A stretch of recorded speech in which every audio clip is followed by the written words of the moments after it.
John Hlophe, who was impeached as the Western Cape Judge President, is the designated leader for the Umkhonto weSizwe party in Parliament. The former provincial judge president has confirmed to SABC News that he will indeed be leading the country's third largest party in the National Assembly. However, the 58 MK members who were scheduled to be sworn in the National Assembly's first sitting last Friday did not attend, and this sitting saw the election of the Speaker, the Deputy Speaker and even the President. The 58 seats allocated to the MK party remain theirs. Hlophe's confirmation that he will lead the party in the National Legislature could signal the imminent swearing in of MK party members. To further this discussion, let's welcome Professor Narnia Bohler-Muller, who's a divisional executive at the Human Sciences Research Council. So, Prof, a very good afternoon to you. Thank you so much for joining us. What do you make of Dr. Hlophe moving to Parliament now as a party leader? Is this even allowed in the current constitution? Well, as far as we know, he hasn't got a criminal record. He's been impeached. And I don't think there are any rules about this. And also there's a precedent that's been set because our former public prosecutor was impeached by Parliament and then she became a member of Parliament for the EFF. So I think Parliament will have to look at its rules a little bit more carefully. Because besides laws and rules, you also have to look at ethics in public office. And it is rather disturbing, I think, to have someone who was impeached only in February of this year coming back to the same Parliament that impeached him.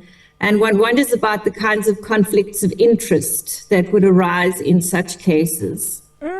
You know, Prof, this has been synonymous with, of course, the swearing in of some of the members for this new administration. I'm sure if you've been following the news, the complaints around some of the appointments around in the provincial legislatures, a lot of people saying that a lot of these people are quite controversial or questionable characters. But of course, we hear that those parties that have appointed them are basically saying, well, just like you said when you started answering, that they have not been criminally charged or found guilty. But what does it do to the credit of the party itself, particularly when they appoint such individuals? Well, it certainly doesn't look good. I mean, if you think about it, in 2008, the reason why there was a complaint lodged against Judge Hlophe was that he was trying to influence the Constitutional Court to make a judgment in favor of the then Deputy President, Jacob Zuma. So you can already see that there's a connection there and that connection continues. So that controversy remains in our minds. And one wonders about, yes, trust, public trust in institutions. So our research has shown that over the last 20 years, trust in democracy and democratic institutions, including Parliament, has dropped substantially. The courts have held relatively firm, but at the same time, trust in the courts has dropped from 58% in 2004 to 31% now.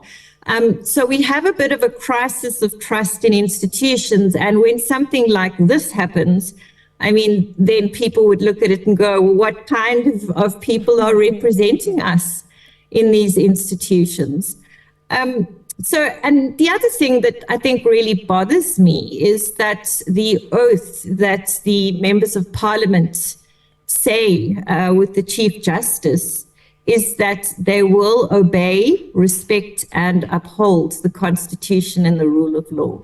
And we know that the party is not a fan of the Constitution. And it doesn't make much sense to me, to tell you the truth. I mean, Prof, let's talk about that. The 58 seats that have been allocated to the MK, we know they were not part of the first sitting of the National Assembly. So, as we've heard, they are still, of course, available for the members of the MK to be sworn in. I mean, looking at democracy and the way that, of course, this GNU has been announced, and looking at how it is going to start as well as progress into the future. Do you see a lot of this back and forth and some of these, well, I'm going to take somebody who's more tainted than you and appoint them in a certain position because you're also doing it? So basically, a lot of people are asking who's going to be holding this GNU in its totality to account? Absolutely. I mean, I think that, well, the announcement of cabinet, I think, is happening on Sunday. And everybody's sitting on the edges of their seats because we certainly don't want to see anyone in cabinet who is even slightly tainted. I think the public is very, very tired of corruption, and they want service delivery. And so that's what the GNU has to do. It has to make sure that there is no corruption, there's no perception of corruption. And it also has to ensure that it appoints the right people in the right posts for service delivery, because those are the things that are most important to South Africans at the moment. Absolutely, Prof. I mean, we saw the DA reacting there to the issue around Renaldo Gous and actually suspending him. But what the outcome of that case is going to be, the disciplinary hearing, we are still awaiting that. But staying with the MK, I mean, the MK party has the way that it has handled things since the election results were actually announced has left many people with questions about their actual leadership style. What is your view on this? Do they have issues in there? Do they need to sit down and get back to the drawing board in terms of how they're allocating, of course, the executive at this point? Well, yes, I think they've already started badly with their chief whip, and I don't know where it's going to go from there. But the party lists are there. The IEC has the party lists for MK. They are a controversial party.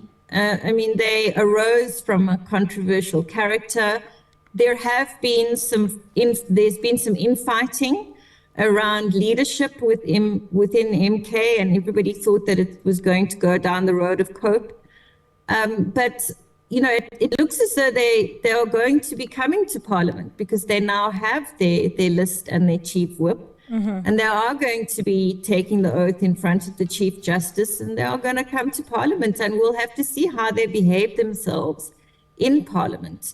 And they're part of this progressive coalition opposition, and whether they're going to have the same antics as the EFF. Although we do know that Julius Malema has made a promise to the public that the EFF will be a little better behaved going into the 7th administration, but then we could have an MK party who comes and disrupts when the president is speaking and so on. So I hope that's not the case. Of course, you know, you can't argue that people can't be uncontroversial all the time or can be uncontroversial all the time, but they should be held to a much higher standard. And that is a gap that needs to be filled. We Absolutely. have to have a higher standard for our public representatives and the people who serve us as South Africans. Professor, all that we are all waiting, of course, to see how this whole new political makeup is going to fare out in Parliament. Thank you so much for your input this afternoon, Professor Narnia Bohler-Muller, the Divisional Executive at the Human Sciences Research Council.